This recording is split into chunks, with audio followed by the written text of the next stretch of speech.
Amici di Spazio Tennis, benvenuti qui sul canale YouTube per un'altra intervista oggi davvero internazionale e molto importante. Do il benvenuto qui a Pedro Cachin. Pedro, bienvenido.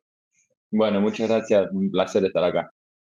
Un placer, yo es un placer para mí y bueno, yo empezaría con el tema principal porque, bueno, cuando aprendí de tu retiro del tenis un poco me sorprendió y fue difícil porque yo te vi bastante bien también en Tenerife al principio del año pero sé bastante bien de tus razones. Pues, ¿me puedes explicar un poco cómo nació todo, tus razones y cómo decidiste de dejar?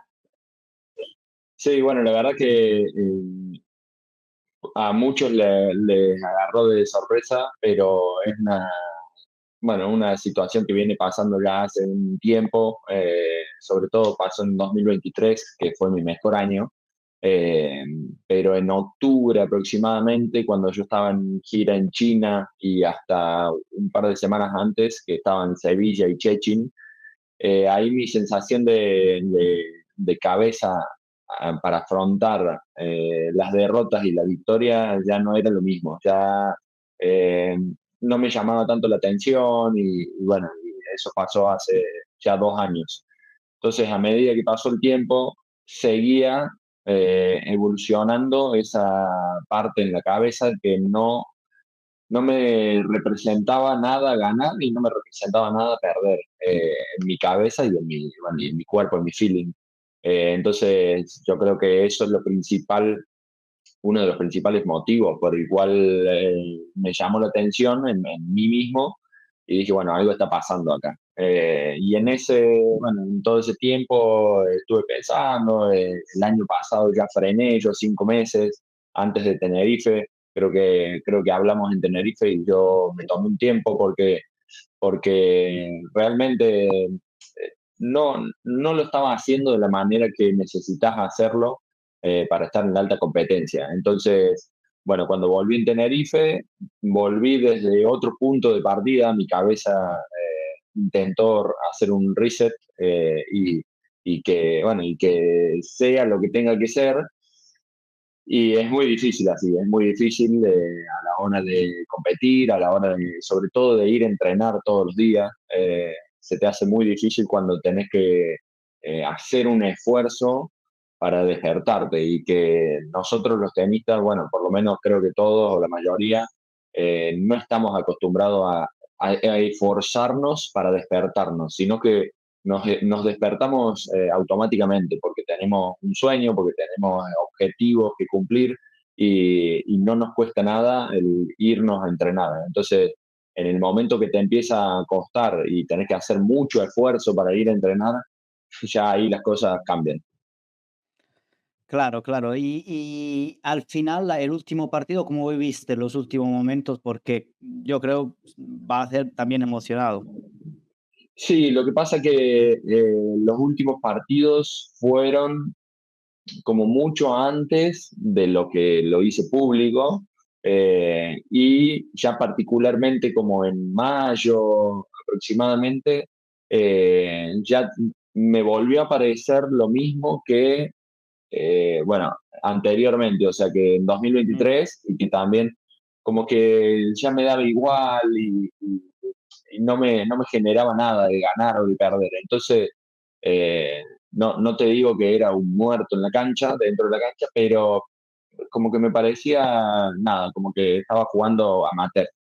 Y bueno, obviamente sabiendo cuál era el último partido, porque yo ya sabía cuál era mh, el último, claro. obviamente era difícil, obviamente me generaba decir, bueno, puta, se termina y se termina y bueno, yo ahora particularmente el sábado que viene, o sea, en una semana, tengo un evento que lo hago en mi ciudad, es mi evento, es un evento mío y ahí sí va a ser el último, me retiro ahí con mi Ese gente. Qué lindo ese. Y ahora, como, bueno, pasaron unas semanas, o podemos decir unos meses, Sí. ¿qué pasa con tu vida? No sé si estás en Belville, donde naciste ahora en ese Yo momento, estoy en Belleville ahora, sí, sí, sí, sí, sí. pues Estoy en viviendo tu Belleville. vida sin tenis. ¿Cómo No, funciona? no, no, a ver, Ahora estoy en Belleville por un mes y un poco más, o sea, unos 40 días aproximadamente, pero porque el 6 de diciembre tengo mi evento, entonces tengo que organizar todo. Y después, posterior a eso, bueno, por suerte viene mi pareja, estamos de vacaciones acá en Argentina y también estoy en la organización de Road to Australia, que es un máster sudamericano que se está haciendo en Buenos Aires. Entonces tengo que ir a Buenos Aires y bueno, empezás a hacer cosas que no hacías, sobre todo el salir con amigos Claro. y el quedarse hasta largas horas de la noche, que antes realmente era muy complicado o por lo menos no lo hacía, la verdad. Y ya el año que viene, bueno, empezaré a ayudar a algún jugador, que ya seguramente ya lo verán, pero nada, siempre afiliado al tenis, porque es mi pasión, me encanta y creo que tengo mucho por transmitir, así que muy contento y muy ilusionado con la etapa que me viene. Bueno, ayer viendo un poco de vídeo en YouTube de partidos, claro, los primeros que salen son los del partido contra Rafa Nadal en Madrid, es Increíble. imposible no verlo y ya hiciste bastante, ¿no? Las emociones y todo, pero Sí, yo me interesaba también entender bien qué pasa en el tercer set con Rafa Nadal en la caja mágica, cuando quizás empiezas a entender que el partido se podría ganar. sí, Pues, ¿qué sí, pasó en sí. esos momentos? Y después, ¿qué pasó? Y claro, en la red, pero me lo vas a contar tú que dijiste que hablaste con Rafa. Mirá, bueno, por supuesto hay muchas diferencias del primer set con el segundo, con el Sí, tercero, hay muchas diferencias. Entonces, partidos así, bueno, es una caja de emociones, sobre todo bueno, para mí y para la gente que disfruta, no es que disfruta, sino que vive el tenis bueno, desde muy chico y tiene que sufrir mucho y no tiene, por ejemplo, que sabe que un saque lo va a salvar de todo, ¿no? Pongo de ejemplos nombres, por ejemplo, Isner o Pelka, bueno, que entran ahí y ellos saben que en su saque van a jugar bien. Entonces, nosotros que somos más sufridores y tenemos que trabajar mucho más el punto y todo, a su vez, nuestra cabeza piensa de más muchas veces. Entonces, cuando yo entré el partido, me acuerdo, y estaba temblando, o sea, mi cuerpo temblaba, y cuando empezó el partido, me acuerdo que yo empecé sacando y cuando me lancé la primera bola para sacar, me la tiré un metro más lejos de lo que normalmente me la tiro. Entonces ahí ya dije, uff, o sea, tengo como cierto miedo y voy a tener que enfrentarlo. Lo que pasa es que, claro, está Rafa al frente, estamos ante 13.000, 12.000 personas y bueno, te lleva un tiempo. Por eso el primer set fue muy rápido. Y el segundo set ya me solté, creo que él se fue al baño, me parece, o no sé, entre medio y nada, ya me relajé y me parece que empecé con un break. No me acuerdo bien, pero creo que empecé con un break. Y nada, y ya vi que, bueno, que él no estaba en su prime, entonces empecé a utilizar diferentes cosas, diferentes estrategias mentales bueno, me ayudaron. Y el tercer set lo que pasó es que yo ya me conformé, o sea, ya me conformé con las 2 horas y cuarto que venía jugando con Rafa Nadal en Madrid, etcétera, y no fui por todo, no fui por, decir, no pude olvidarme de dónde estaba, contra quién estaba jugando, sino que más bien me enfoqué en decir, bueno, ahora disfrútalo, o sea, ahora pase lo que pase, disfrútalo y ya está, y jugá, y nada, por supuesto también duró 3 horas y 10 el partido, entonces también tenía un punto de cansancio. Yo venía en un año que no estaba ganando muchos partidos, entonces Madrid venía ganando 2 partidos seguidos difíciles, y bueno, creo que fue uno de los partidos que más disfruté de mi vida, por supuesto. Y bueno, y lo de la camiseta la tengo en casa. A mí me había pasado de jugar con Djokovic sí, en Wimbledon y yo de ese día que jugué con Djokovic tengo solo una camiseta mía firmada, pero no tengo una camiseta de él, no tengo nada de él. Tengo otra camiseta de él, pero no de ese día. Eh, y nada, y después para mi evento, por ejemplo, con Carlitos Alcaraz, yo le escribí una vez para ver si me mandaba una camiseta para sortear, y él me dijo, mira, Pedro, es imposible porque, no porque no quiera, sino porque por protocolos Claro, y, bueno, no sé si su manager, pero mi equipo me pide que no dé tantas cosas por una cuestión de que le van a pedir todos. claro. Entonces, como yo no sabía cómo iba a reaccionar Rafa cuando le pidiese la camiseta, lo primero que hice fue pedirle permiso o perdón, le dije, y que no sabía cómo funcionaba su protocolo. Claro. Entonces, la verdad que no, en el momento que se lo dije, me dijo, sí, sí, claro, te doy, y ahí mismo en el partido, dentro del partido, fue y me la entregó. Así que la tengo, no está lavada, no está limpia, no está nada, la tengo como me la dio, la tengo ahí en casa. ¿Y la tienes en un cuadro o ya simplemente Bueno, la tengo colgada con algunas otras camisetas, sí, en mi armario, en mi habitación, sí. y por allá en Belville, ¿no? En Argentina? No, en No, Barcelona, en sí, Barcelona. sí, sí, sí, sí, sí, sí. Y bueno, Así ese que lindo, fue, bueno, un recuerdo increíble. de toda la vida, sí. Y también con Djokovic, una situación diferente en Wimbledon, en la pista central. También, ¿cómo viviste un partido de aquella tipología? Porque es diferente también de Madrid, de la Caja Mágica, son 2 cosas Muy distintas. diferente, sí, sí, muy diferente. Yo con Djokovic viví un partido, nosotros jugamos el primer set, yo empecé con break el partido. Empezamos 1-1 y break. Eh, y nada, como que estaba un poco más suelto. Es más, el primer punto creo que duró 32 bolas.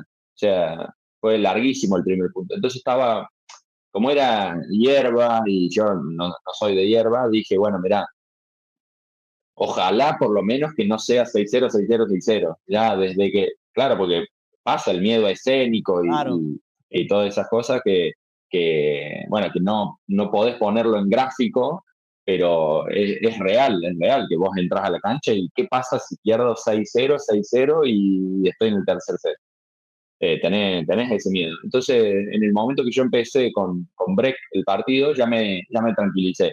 Pero no pude desplegar mi juego por la superficie, o sea, no pude disfrutarlo diciendo, uy, es que estoy jugando muy bien, estoy jugando suelto, tranquilo. Estaba jugando suelto, tranquilo, pero no estaba jugando bien. Entonces había momentos que dependía todo de él, o sea, cuando él quería acelerar un poco el partido, lo aceleraba, y cuando no quería hacer grandes cosas, bueno, no las hacía. Viste que Novak en las primeras rondas normalmente juega como muy tranquilo, como muy, bueno, ya ves. Entonces mi táctica era agárrate de eso, agárrate de que te va a dar oportunidades y vas a ver que él se va como, no sé si lo entenderá, a apestar la palabra, como a estar pesante mentalmente.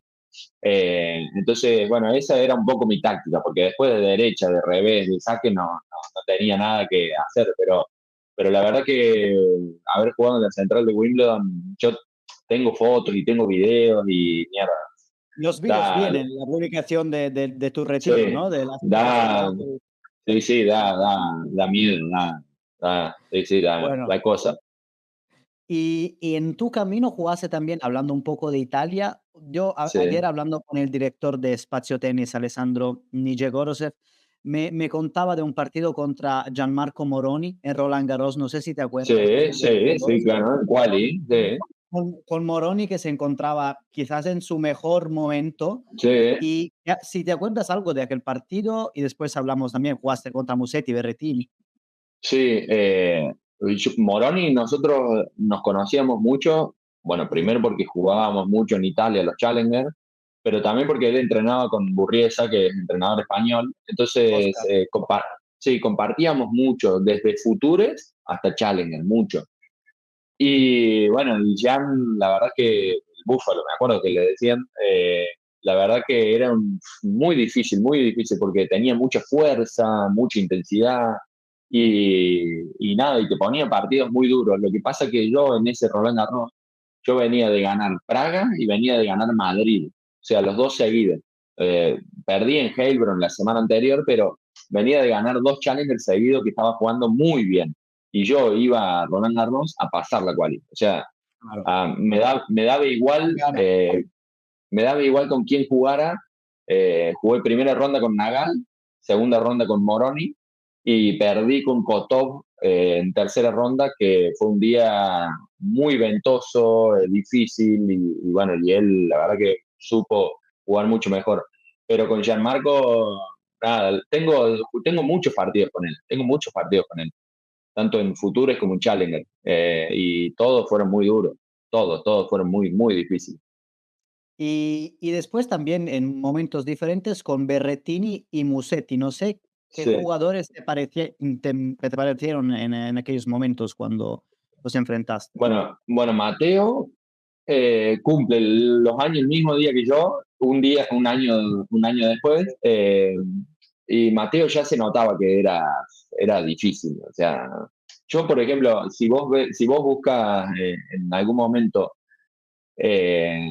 o si querés te lo paso, el cuadro, el main draw de Wimbledon 2013 de Junior, verás la cantidad de jugadores que hay que después, a lo largo del tiempo, llegaron a ser, no sé, Medvedev, Kyrgios, Kachanov, Rublev, Garin, Koric, toda esta gente que estábamos dentro del mismo cuadro y dentro del mismo main draw, y era muy difícil esa camada 95, 96, 97, eran años muy, muy duros a nivel, bueno, de tenístico.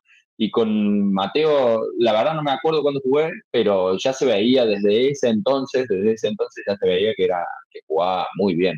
Y con Musetti, bueno, jugué ahora en Buenos Aires, hace muy poco, hace un año y Ujú. medio, eh, y fue una clase única, única, una clase única. Ese día nos tocó que hacía mucho viento, mucho frío, mucho viento, y no fue un partido lindo, lindo, pero mucha clase, mucha clase. He entrenado bastante también con Lorenzo y siempre tengo muy buenos recuerdos. Y hay una historia también, muy divertida, yo creo, bueno, no sé si aquel tiempo estaba divertida, era divertida también, de US Open, donde tuviste que comprar un poco ropa, maletas Sí, perdidas, ¿qué pasó? ¿Me cuentas un poco todo? Y también de Correcha, porque de tu sí, relación con Alex. sí, sí.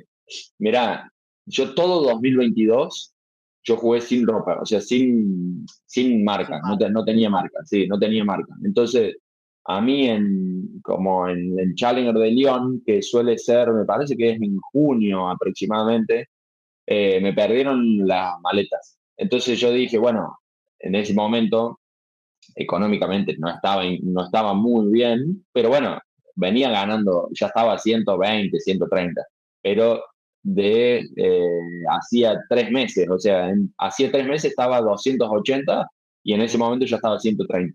Entonces empezaba a ver algo de economía.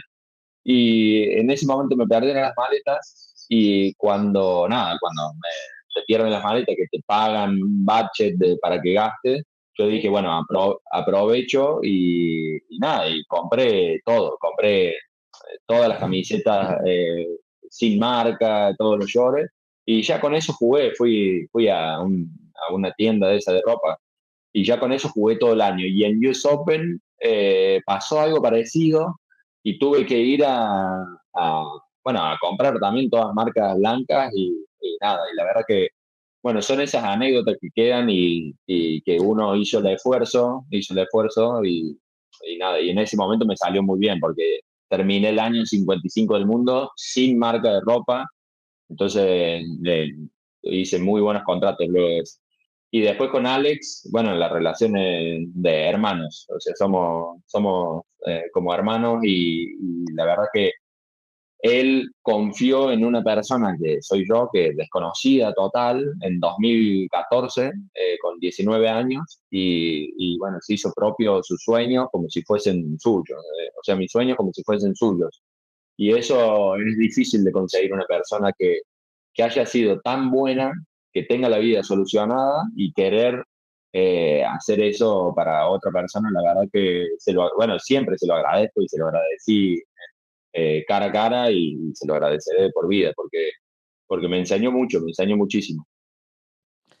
Y bueno, por ejemplo, el año pasado tuvimos también la posibilidad de hablar con Guillermo Coria antes de la Copa Davis y que nos habló un poco también de la situación del tenis en Argentina. Ahora tú Sí. pasaste muchos años también en Barcelona entrenando, pues Ujú. no sé, bueno, si tienes más o menos una evaluación de ese momento, que sea de los tenistas más pequeños, de los juniors que están saliendo, que están subiendo y también del momento de la selección, porque bueno, en Copa Davis ahora jugaron un partido muy punto a punto con Alemania y por unos puntos, de Sí, verdad, un sí, match sí, point, sí. no fue semifinal. Sí, mirá, el tenis en Argentina, bueno, hay que estudiarlo porque hay muchos jugadores y realmente estamos muy lejos de todo, porque estamos a 13 horas de Europa y estamos a 8 horas de, no sé, de Miami y de Nueva York lo mismo.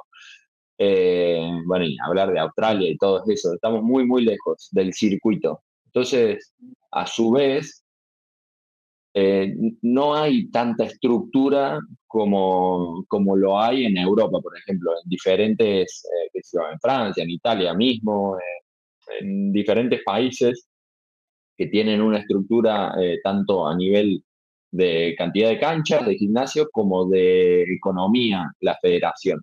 Entonces, es difícil que tener un apoyo de la federación, es difícil tener ciertas diferentes cosas, por lo cual tiene que ser todo, bueno, nosotros le decimos a pulmón, o sea, todo muy, muy pesado y difícil, sobre todo para los padres. La etapa de los 10 años hasta los 20 es todo inversión, inversión, inversión y es mucho dinero, mucho dinero. Entonces, lo que normalmente pasa, lamentablemente, es que muchos chicos necesitan de sponsor, que bueno, que los persiguen durante toda la carrera, Claro, y eso es lo que pasa muchas veces. Después, a nivel técnico, tenístico y mental, la Argentina para mí es de los mejores países, te lo demuestran los rankings, te lo demuestran los últimos años. O sea, ni siquiera los últimos, los 20 años para acá, siempre hay 5 top 100, siempre, siempre. 5 top 100 y después tenés 10 top 300. Entonces, hay mucha gente que juega y busca la manera de que sin economía y sin infraestructura pueda jugar al tenis.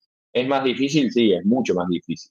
Pero bueno, la verdad que hay muchos jugadores. Yo ahora estoy acá de Belleville, de mi ciudad. Hay un chiquito que juega muy bien, que el año pasado salieron terceros en el Mundial de Sub-14 ujú, y nada, y juega muy bien. Entonces no tiene dinero, no tiene nada, pero bueno, tiene gente que lo intenta ayudar tanto a nivel económico como a nivel tenístico. Y creo que es la única forma de que un argentino pueda llegar, de conseguir gente que, bueno, que haya pasado lo mismo y que quiera ayudar. claro. Y de la Copa Davis, es realmente, acá nosotros decimos que la camiseta de Argentina pesa más, o sea, es más pesada. Sí, Y es real que pesa más, porque tenés un país detrás, porque te está mirando toda la gente. Yo recuerdo que el impacto a nivel de redes sociales y qué sé yo, de televisión y eso, nunca tuve un impacto tan grande como Nadal y con Djokovic, como la Copa Davis. Esas tres veces fueron cuando más impacto tuve. Después, por supuesto, el ATP que gané, pero cuando jugué Copa Davis es diferente, es muy distinto. Vos sabés que hay un país viéndote detrás y bueno, y por supuesto que es difícil asimilarlo y es difícil llevarlo adelante porque te aparecen miedos y qué pasa si juego mal y qué pasa si juego bien. Entonces, obviamente fue en Finlandia, fue en una serie muy complicada y nada, por suerte, la verdad, por suerte jugué bastante bien y me ganaron porque me tenían que ganar por mejor jugador, por su Boris. y bueno, simplemente para terminar, tú jugaste mucho bueno, en el circuito mayor y también un poco en el circuito Challenger. Nos vimos en Perugia, en Tenerife, ganaste el Challenger Mucho de Challenger. Deauville. Pues, y bueno, los esfuerzos, los sacrificios de subir y de los sacrificios es algo que comentaste también con la Ujú, publicación de tu retiro. ujú. pero la pregunta es porque ahora se habla mucho, ¿no? De la diferencia entre Challenger y circuito mayor, de cómo Ujú, poco a poco está llegando a ser muy competitivo, casi ujú. competitivo, como o siquiera, no sé, más en Sí, sí, algunas sí, veces sí. que el circuito mayor. ¿Cuál es tu opinión de ese momento tenístico ahora? Mira, yo creo que, por supuesto que a nivel ATP es más competitivo que a nivel Challenger, es más competitivo en un año. El tenis, a ver, es el deporte más justo que vas a conocer. Vos si sos el 200 del mundo es porque tuviste resultados, entrenaste y competiste de la manera que necesita un 200 del mundo. ¿Bien? Es muy justo. O sea, vos hiciste 50 puntos y tenés 50 puntos. No, no, nadie te regala nada. Entonces, hay una pequeña diferencia a nivel ATP que son mucho más consistentes, todo el año, a nivel de que da igual si están en Doha, en Argentina o en Europa, que ellos hacen siempre lo mismo, entrenan, van, compiten y no piensan si están lejos de casa, no piensan si, uy, estoy cansado, etcétera, etcétera. Porque es así, eh, funciona así y a nivel competitivo necesitas estar así. Entonces se genera como un gran grupo de 90 personas, que son los 90 mejores, de que compiten al máximo nivel. Entonces, a nivel Challenger, yo creo que es un poquito más inestable el jugador, pero también quiere, por una cuestión también de las condiciones en las que algunos challengers te presentan. Por ejemplo, yo tengo muchos challengers jugados en Italia, pero no todos son buenos los challengers. O sea, de repente te encontrás con que te falta una bola y no te la dan, de repente con que toalla, con hoteles muy lejos, pequeñas cositas que hacen que para ti mentalmente sea difícil o sea más pesante el tema de querer estar en el Challenger jugando y compitiendo a full. Eh, entonces yo creo que pasa por ahí. Después a nivel tenístico no hay mucha diferencia, no hay mucha diferencia. Tenés que, en vez de meter 10 bolas dentro, tenés que meter 12. Entonces es muy pequeña la diferencia, pero de velocidad de bola y de físico es lo mismo, o sea, es realmente lo mismo. Entonces yo creo que, bueno, que Ballerot es el gran reflejo de este año de lo que pasó, pero siempre hubo mucha gente que estaba en Challenger y bueno, y subió a ATP y lo hizo muy bien, muy bien. Así que nada, yo creo que están mejorando las condiciones, por supuesto, a los últimos años han mejorado mucho y ya vi que el año que viene se sube el price money nuevamente y seguramente los estándares que piden van a ser un poco más altos. Entonces yo creo que va en una línea que, bueno, que veremos a futuro, pero me parece que ha mejorado mucho. Y allá por arriba se habla mucho, bueno, de la diferencia entre los primeros 2, Sinner y Alcaraz, y después hay un poco de diferencia con Zverev, que es el tercero. Mucho, ¿Tú qué sí. qué has visto de los últimos meses de los 3? A ver, Cine y Alcaraz son muy buenos, es que van a jugar toda la vida ellos la final, toda la vida, toda, bueno, cuando ellos quieran en realidad, porque Ujú, habrá semanas que, por claro. ejemplo, Sinner es más como más cuadrado en ese sentido, como que va y sabe que va a ser final. Carlitos es más fluctuante, más que, bueno, en teoría va a ser final, pero de repente tiene un día que, mira, no tiene ganas o que no mete la derecha porque le pega a 300 kilómetros por hora y no sabe y no suele bajar, entonces es un poquito más fluctuante. Pero son muy buenos, son muy diferentes a los demás, muy diferentes, muy, muy diferentes. Quizás yo me jugaría por un Fonseca que les haga fuerza el Ujú. día de mañana, no sé si este año, pero quizás de acá a un año, me gustaría ver un Alcaraz Fonseca y ver qué pasa cuando el maestro enfrenta al aprendiz y nada, y a ver qué pasa, porque ahí hay también diferentes presiones, etcétera, etcétera. Así que yo creo que nos vienen años de un gran, gran tenis y que vamos a disfrutar mucho. Pedro, ha sido un verdadero placer. Yo te deseo suerte con tu evento y Gracias, con tu vida in general, gracias, y muchísimas gracias por todo. Io ringrazio voi che ci avete seguito su Spazio Tennis e ci vediamo qui sul canale YouTube per altre interviste e altri contenuti. gracias.